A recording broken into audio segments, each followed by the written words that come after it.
I was doing a bunch of tape conversions, and I noticed when I was just doing some maintenance work on my Hi8 playback deck that the levels were a little bit off between the two heads. Good alignment, but the levels are off, so I'm thinking, okay, preamp problems, right? So let's go and change all the capacitors in the preamp and see if that fixes the problem. This is another EVS7000. This is my EVS7000 that has no screws in the cover because I have always getting into the top to tweak things, clean heads, etc. What I've noticed when I was checking mine out was it's working, but there's a level difference. If we take a look at playback,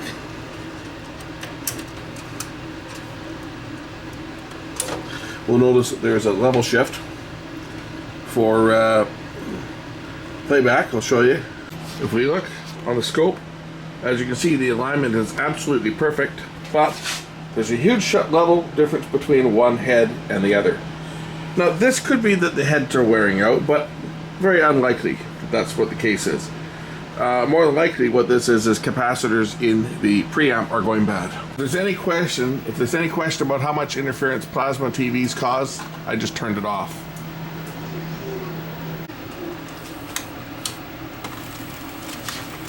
So we're going to open up the preamp on this one and take a look at the capacitors on it. They've never been changed. I don't believe there's surface mount on this one. The preamp board is here. So I'm just going to power this thing down, and we'll remove the preamp and take a look and see how the caps look in here. I'm pretty sure from the symptom that this has that it's the caps in the preamp. I don't even know how to take the preamp out on this thing. I've never taken one out before, so let's just see what has to come apart to get to the preamp. If this bracket will come out of here or not, or whether I have to pull the whole deck. I may have to pull the entire deck out on this thing. I know the preamp plugs in at the back here, so that comes out. I think the whole deck has to come out. Okay, we'll remove the front panel.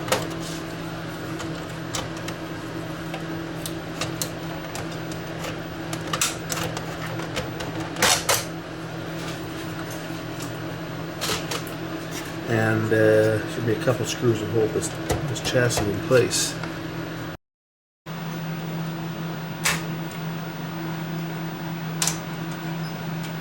One screw in the front here,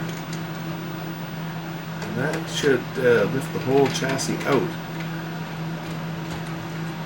Possibly.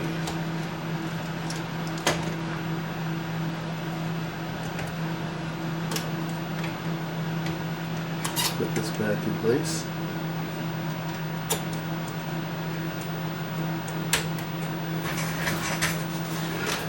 Should be another couple cables that have to get disconnected, namely this one, and maybe another one has to come out too. See here, and probably this green one. I'm just gonna flip this board out of the way just so I can access it.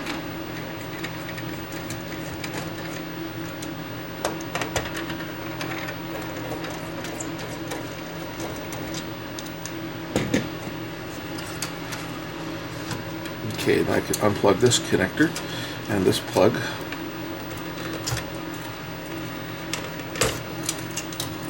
Undo this connector here. I hate these type. I really do, because they're easy to break. Now this should lift out.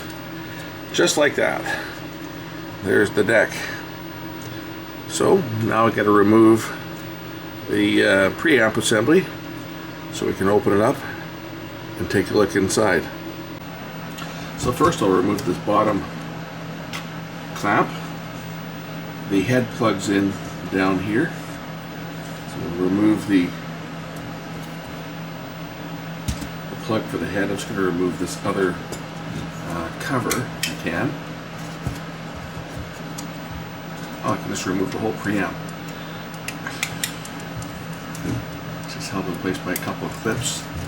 And is there a screw back here? There might be a screw that holds this thing in place. The cover comes off. So there are no surface mounted caps on this one.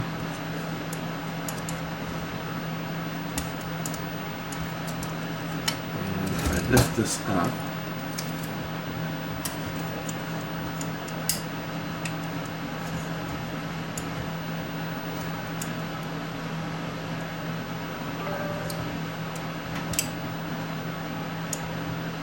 we can see what's holding this in place.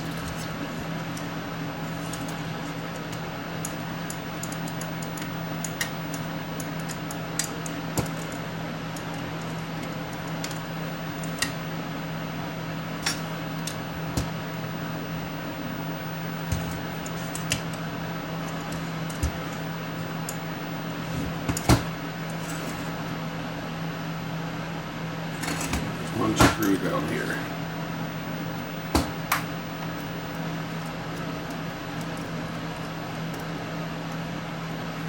Okay, now this should lift off. So be able to lift this out of the way and unplug the head. Okay, now I've got the preamp separate from the actual mechanism, and we can work it changing out the caps. Now I got to remove the circuit board from this because this circuit board is actually soldered down to the shield. So I got to remove the board in order to be able to take these caps out.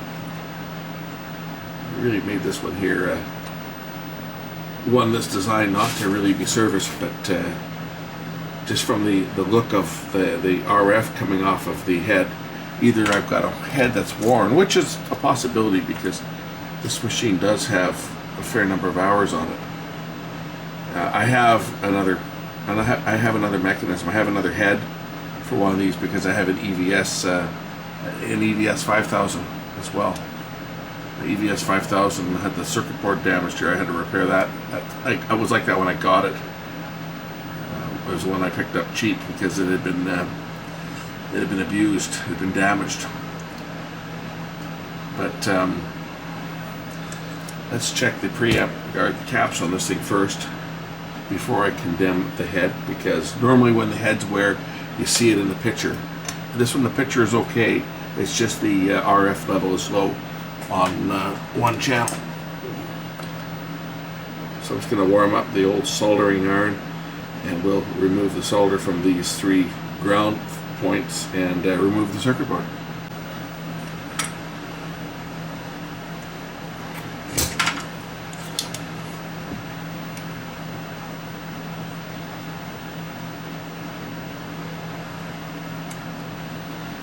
Well, that was a lot of work to get that board apart. It's they really did a good job of attaching this thing with all these shields on there. But now the board's out, we can go ahead and start changing out some of these caps. I'm going to check the ESR, but I'm sure we're going to find that they are going high.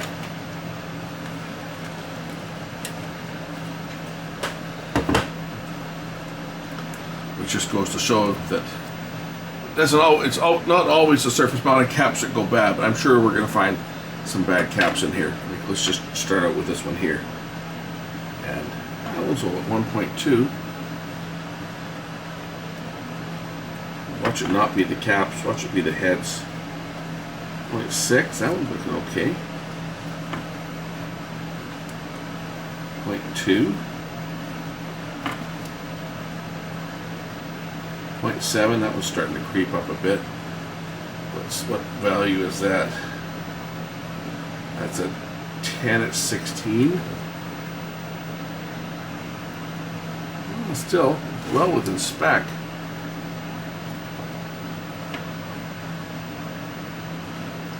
.3.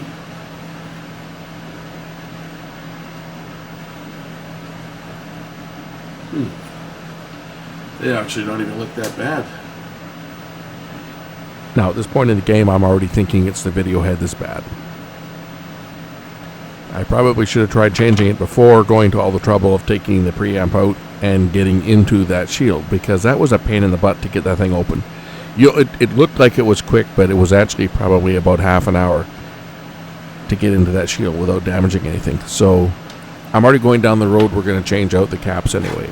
Like, I'm measuring the ESR on these capacitors, and they're not measuring high in terms of ESR.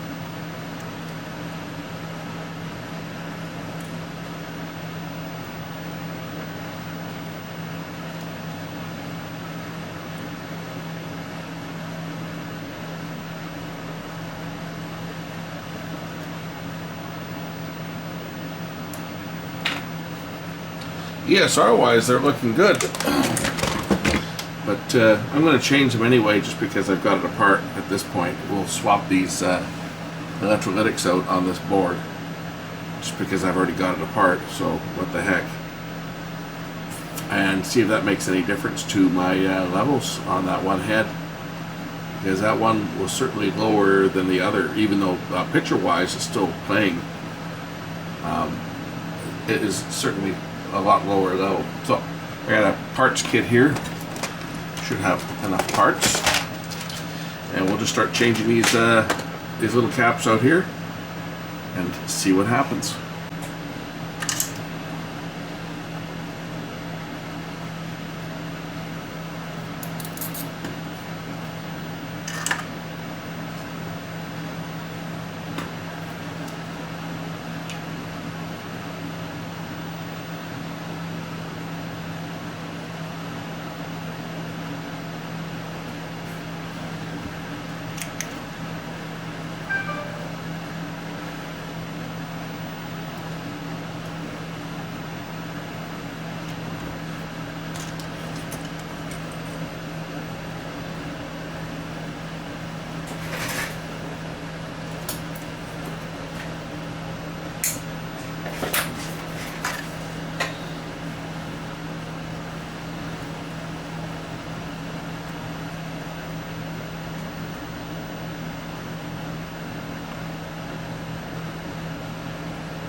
Of course, polarity is important on these. The board is marked, but I'm also, of course, making note of what they are before I take them out. The fact that they're through hole means they'll be a little easier to change than some of those other ones, and they'll be very neat once they're all done.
Here's something else: when you're putting new caps in, be sure you do measure them before putting them in, because I've got some new ones that were really bad, like this one here, like 2.1. That's okay.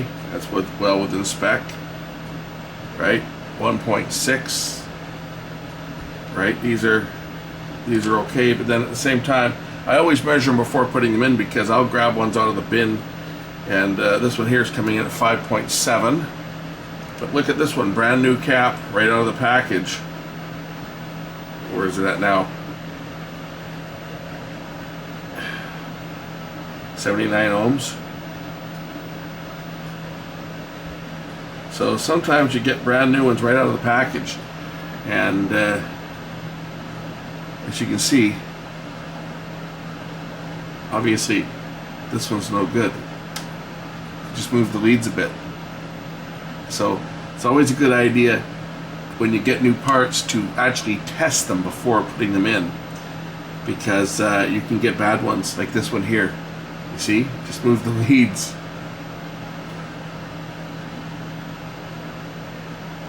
So be sure you check your parts before installing them. If you find ones that look a bit off, don't install them, because you could be creating more headaches. Like this one here is 6, this one's 5 point, well, it's a 25 volt, and for a 25 volt, 5.3 is what they would consider to be, you know, that's the worst case for a cap. So it's iffy.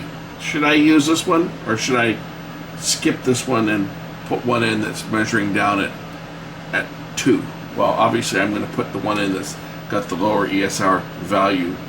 I'm not gonna put, obviously not gonna put this one here in this measuring open, because this one here is just no good. This one here definitely, you know, has a problem, as you can see. So brand new parts can be bad. Just saying, it's not a bad idea to check them before you install them.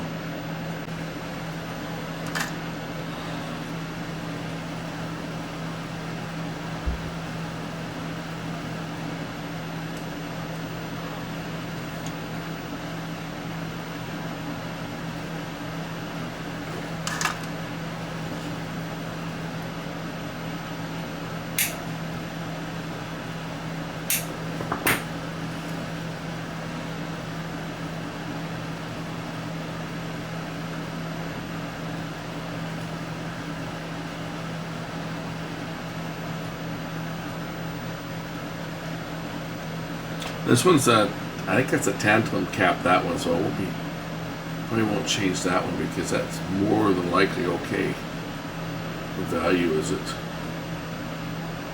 think it's a tap, that one. It's a 10 by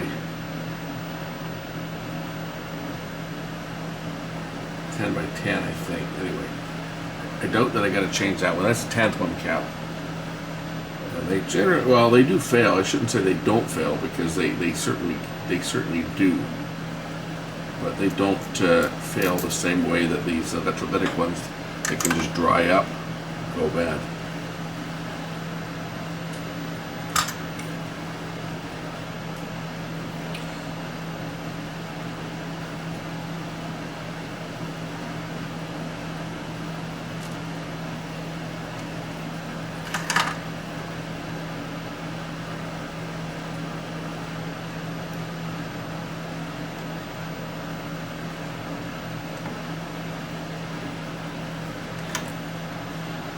I tell you, today I went down to Lee's Electronics to buy a cap kit, because I was running low, and I didn't know if I had enough values in the original one, so I figured I'd go down and get another cap kit, because I was in town anyway. And it was almost a fist fight at the store. Some goof tried to cut in line ahead of everybody else that was standing in line, and well, there's a few people that didn't appreciate him standing or trying to cut in ahead of everybody else that had been waiting in line for like half an hour to get in. I thought, as I say, I thought there was going to be a fist. I'll show you guys it. I got it on tape. Well, got it on my camera, on my phone. So not really tape, but you know what I mean. Close enough. 22 microfarad at 10 is this one. I'll show you guys the footage.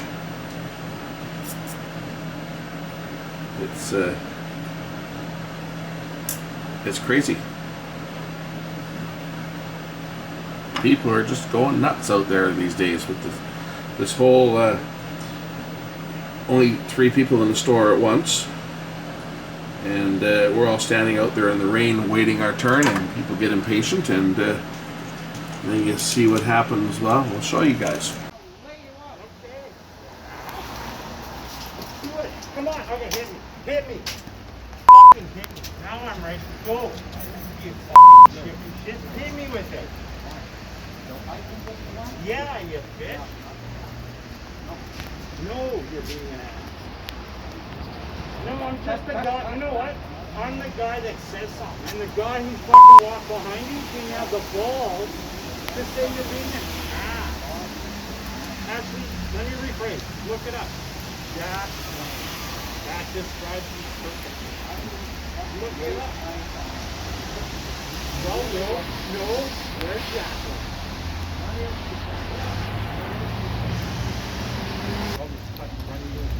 I'll claim that I'm more righteous than thee because I know more.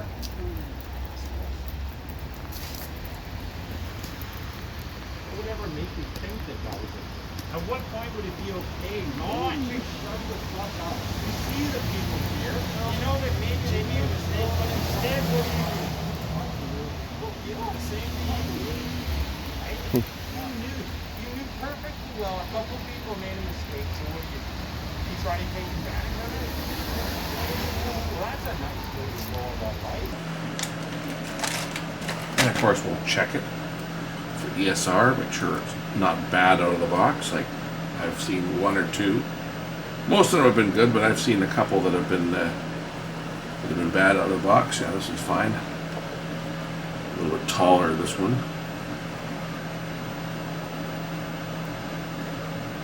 Hopefully it'll fit in the can.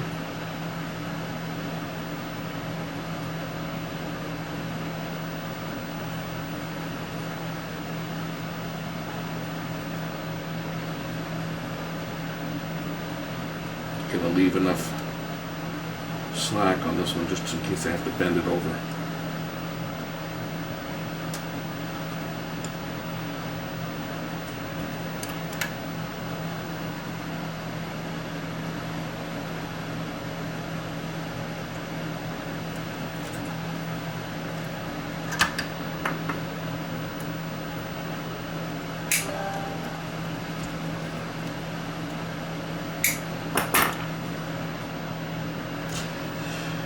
And the last one on this one is a 47 at 6.3 volts. I should have a 47 in here somewhere.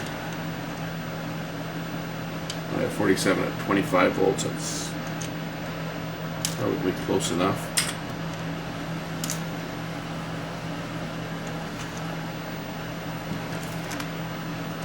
What's this one got? Yeah, same. 47 at 25. Closest I've got, 47 at 25.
The circuit board sits on little standoffs to hold it up from the base so it doesn't short out, and then it's just tacked in place on the edges here.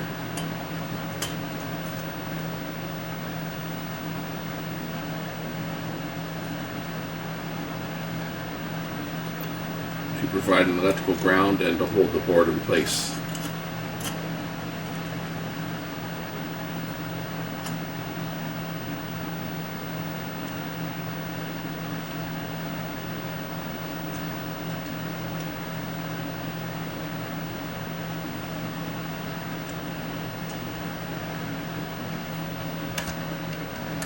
Just like that.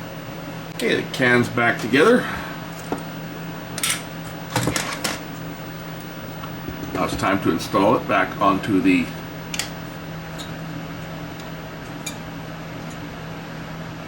mechanism.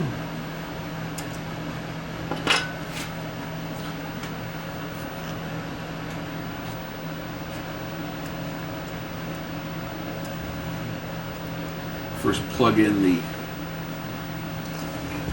head assembly.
Put the bottom shield back in place.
Well, it's playing okay, but my signal level is still lower on one channel than the other.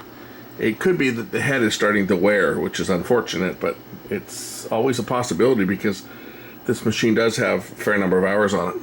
The fact that the unit still plays fine, though, it may be that the head is starting to wear a little bit. Remember, this is that metal evaporated tape that had so much trouble playing on that other machine.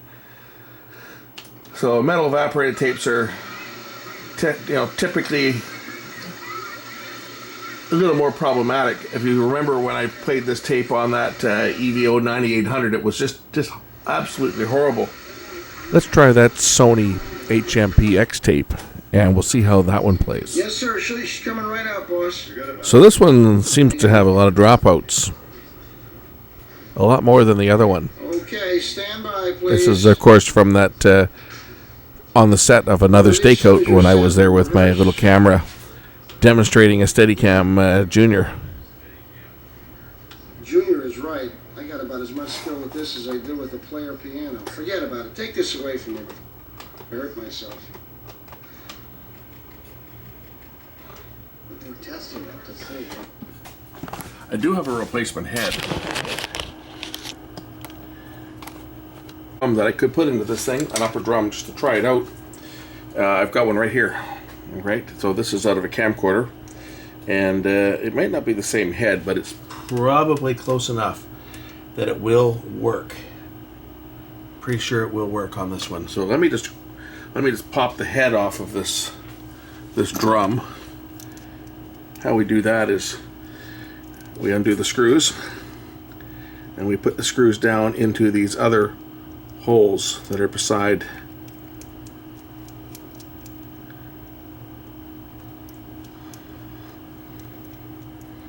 the regular screws, and we just tighten them down and give them a turn alternately, one at a time.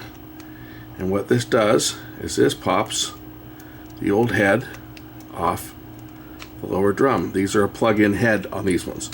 So you just do this a couple times and the head lifts right off.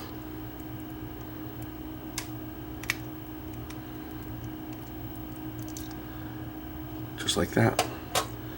So we'll pop the head off this one and put this other one on and see whether we get any difference in performance. Just going to remove the head cleaner, and we'll just take this head drum off.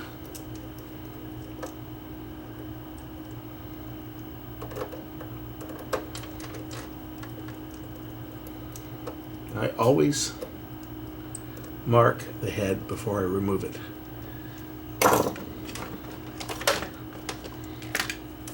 In this case, I'll mark the drum like that, so that I know which way it came off.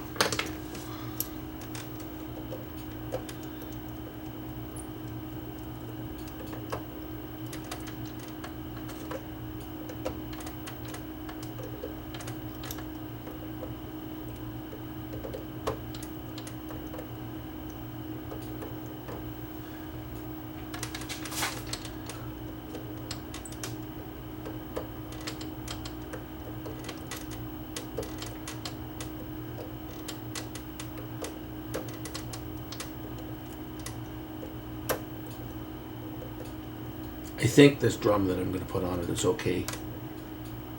I haven't checked it. It might be bad, so we'll find out once I pop this one off. So this is like a built-in head puller.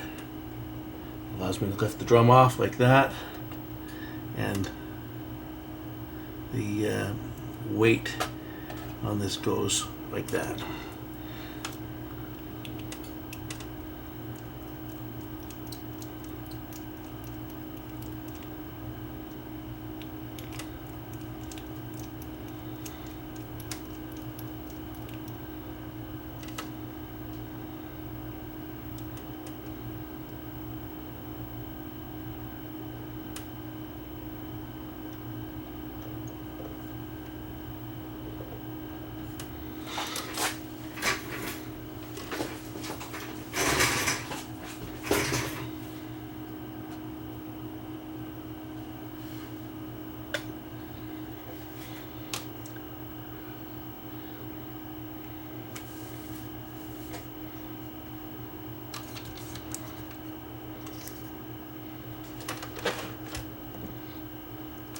Gonna make sure that the plugs line up before I put this on. It's gonna go right like that.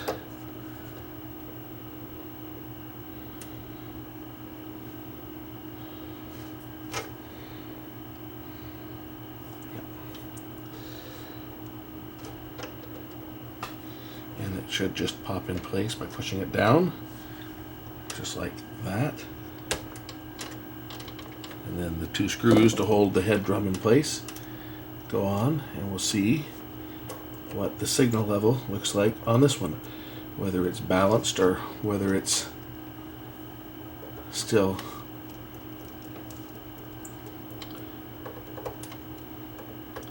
but I don't know whether this is a Hi8 compatible head or whether it's just a straight 8mm. But we'll try it and see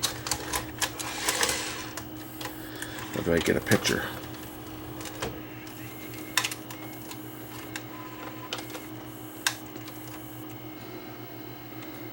Yep, got a good picture there.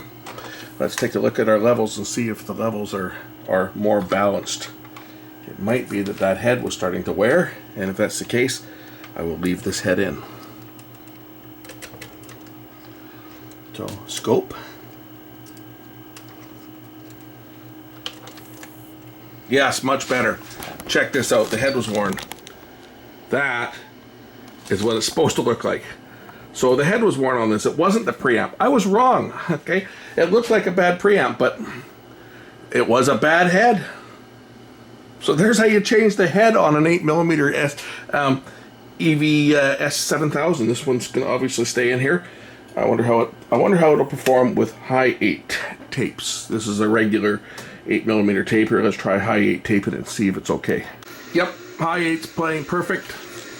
Look at that, beautiful. That's that HME tape too, right? That high, and look at the levels. I love it. Perfectly flat. Excellent. Now, if you're wondering where the head drum comes from, well, it comes out of a donor camcorder. I had some camcorders given to me. This is not this drum is going to come out of this camcorder. This is one that's got a bunch of caps on it. I won't be repairing it. I had 2 of these, right? I had the other one was this other one here that was given to me, the TR9. This one's working, but this one here had the audio board that was bad. So I decided not to repair this one. But of course, I'm not scrapping it because that head drum is good. And that head drum it's exactly the same head drum that I just put in here. The drum that's in here came out of a camcorder like this. As you can see, it's a plug-in head. Plug-in design. So that's what I keep the heads for. This is the first one of these I've had to change. But as I say, this machine is my archiving machine. It has a couple thousand hours of use on it. So it's the first time I've seen a head where it was still outputting a picture, but the levels were off on one channel.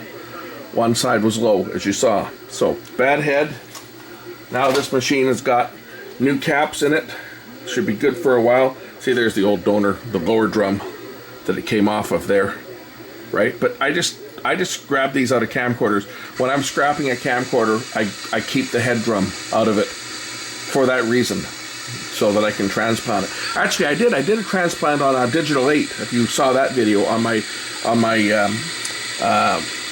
what is it? The 800. What is it? What model? What is it? What model's the number? Is it again? I forget the model number on it offhand.